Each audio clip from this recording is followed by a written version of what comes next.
I would like to ask you a question. Can we use a blackboard to teach trades, vocational trades? I think the answer is yes and no. I visited classrooms and I saw the teacher using the blackboard, and he was doing a great job, especially when he was teaching concepts like math in the trades. Of course, you have to use a blackboard. But are we using the blackboard maybe a bit too much? Are you using the blackboard a bit too much? Well, that's a very good question to ask ourselves. Why are we afraid sometimes to step away from the blackboard and to use other methods to teach the students?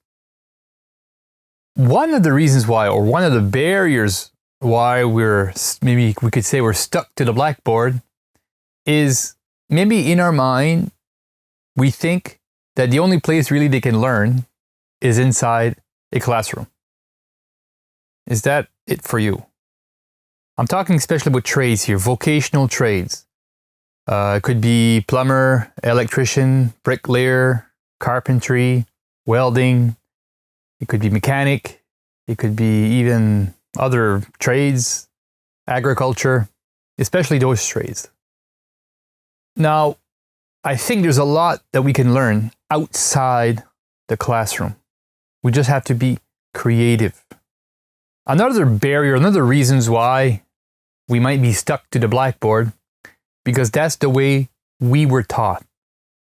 We were taught by a blackboard and writing a lot of notes, and then we would take notes, and then after there would be a test. Now, was that the way you were taught your trade, the trade that you are teaching right now to your students? Now, I don't think that's a very good way to do it, like lecture style. I mean, there's a place for lecture. There's nothing wrong with it. But that's not the best way to teach a trade, by simply lecturing to your students. You have to get outside the classroom. You have to be creative. Now, maybe you're telling me, maybe you would like to tell me, in your mind, this is what you're thinking, well, we don't have enough resources. And I visited vocational schools in developing countries where one of the big problems was having resources to teach their students. So there's not enough wood, bricks, or electrical supplies, or whatever. The resources aren't there. The tools aren't there. I know that is a barrier. That is a difficulty. And that's probably why you're more often at the blackboard than you should be. But there are ways that you could get maybe some resources for a good price. Now, this is in the context of a developing country. Okay? Or maybe not even. You could even use it in a good country, a country that is developed. What about like job sites where people are working and it's at the end of the job site, there's always stuff being thrown in the garbage. I mean, good pieces of wood, tiles, bricks, even electrical supplies. At the end of the contract, you just throw it away.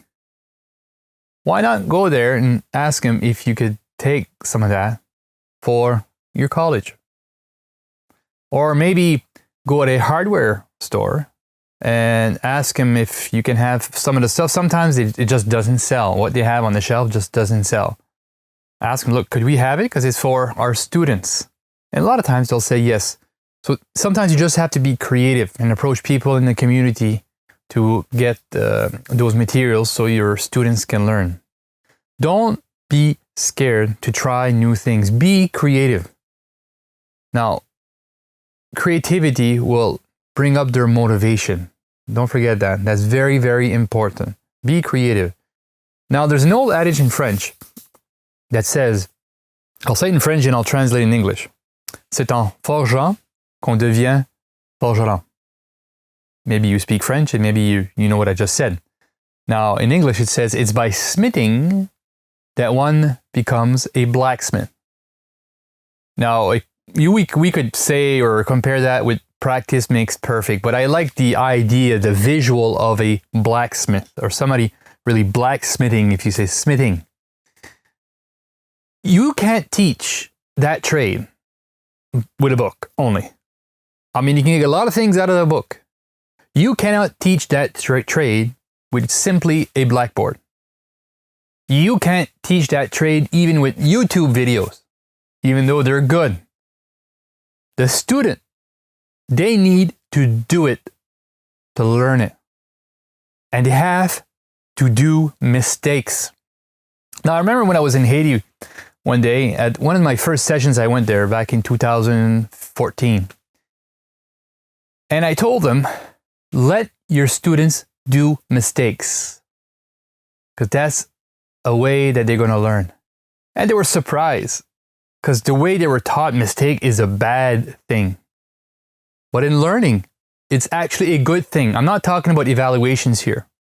I'm talking when you're practicing. Because when you make a mistake and you realize, I didn't do that right. I should have done it this way. What happens in the mind? They think, next time, I'll do it better. So let mistakes happen. If you see someone that is going to do a mistake, one of your students, let him do that mistake, unless it's going to hurt someone or it's going to be very, very, very costly. Don't let him do it. But if it's just a small mistake, let him do it. So he can learn by that. That's very, very important. So they need to do it. In order to learn a trade, we need to do it over and over again. Very important. Now they say, you'll get this. They say that we learn, or we memorize 10% of what we read. So we remember 10% of what we read. So reading is good, but we only get 10% out of it, typically, for some people. Now, we understand, or we learn by hearing it also, right? So 20% of what we hear, we remember. Okay? And some people, some students, you can say they're auditory learners. So they can, when they listen, that's how they learn the best. Some students is by reading, some students is by doing, kinesthetics, right? But 20% of what we hear, it gets in our memory if we're motivated and if we're awakened and everything. 30% of what we see, we can remember. So 10% of what we read, 20% of what we hear, 30% of what we see. So when we can see it done. So for instance, let's say you are a carpenter and you're showing your student how to do something. He's going to see it. He's going to remember that. If you just tell him how to do it, well, he might get some things here and there. But if he sees you doing it, okay, he's going to remember even more. Now listen to this. We remember 50% of what we hear and see. Hear and see. 50%. So if they can hear it, so let's say you're explaining something as you're doing it. You're explaining to them what you are doing, and they can see it with their own eyes. So there's something going in through the eyes, and there's something going into the ears. So they're even going to learn even more. Now, they're going to learn even more if they show it themselves. Okay? That's even more. So 90%, they say, if they say it and they do it. If they only say it, like just if they only say how to do it, they say, well, it's going to stick like 80%. But if you can ask them, okay, now it's your turn. You're going to show us how to do it. And you're going to tell us how to do it.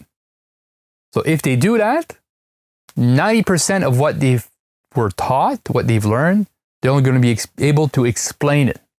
So imagine if you're just there at the blackboard, writing, and they're taking notes. They're reading. Okay? Like, yeah, they're getting maybe 30%. Imagine if you're just talking to them, to a crowd, just like a lecture, with no notes. They're hearing you. They're getting 20% of it. Imagine if you just tell them, well, we'll go read chapter 2. Well, okay. They'll get 10% maybe out of it.